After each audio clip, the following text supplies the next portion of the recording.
Dans un petit village niché au cœur d'une vallée verdoyante vivait une jeune femme du nom d'Élise. Elle était connue pour sa gentillesse et sa beauté éclatante. Mais plus que tout, Élise œuvrait dans un petit atelier de poterie aligné de murs de pierre où elle transformait l'argile en œuvre d'art raffinées. Un jour, alors qu'elle façonnait un magnifique vase élancé, Élise ressentit une curieuse sensation dans la paume de sa main gauche.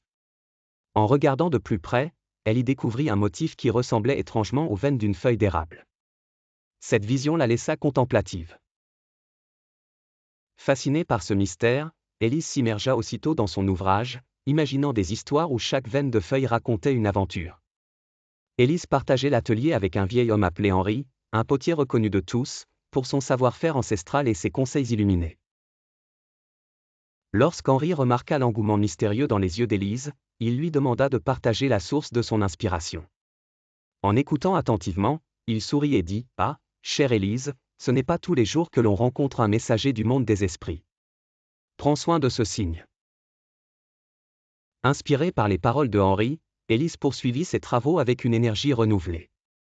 Ses peaux devinrent des récits, chaque motif incarnant des histoires de forêts enchantées, de créatures mystiques et de paysages oubliés. Les visiteurs de l'atelier furent captivés par l'étrange attrait de son article. Un beau matin, un collectionneur d'art célèbre visita le village. Attiré par une rumeur autour d'un disciple talentueux de Henri, il foula le seuil de l'atelier. En voyant les poteries d'Élise, il fut immédiatement envoûté par leur beauté singulière. C'est comme si les pièces chuchotaient aux âmes, déclara-t-il. Élise qui regardait derrière son tour d'artisan sourit. Elle savait qu'elle venait de découvrir bien plus qu'une simple vocation. La marque laissée par l'érable sur sa main n'avait pas été un incident du hasard, mais le début d'une nouvelle légende dans le village, celle de l'argile d'esprit touchée par la nature.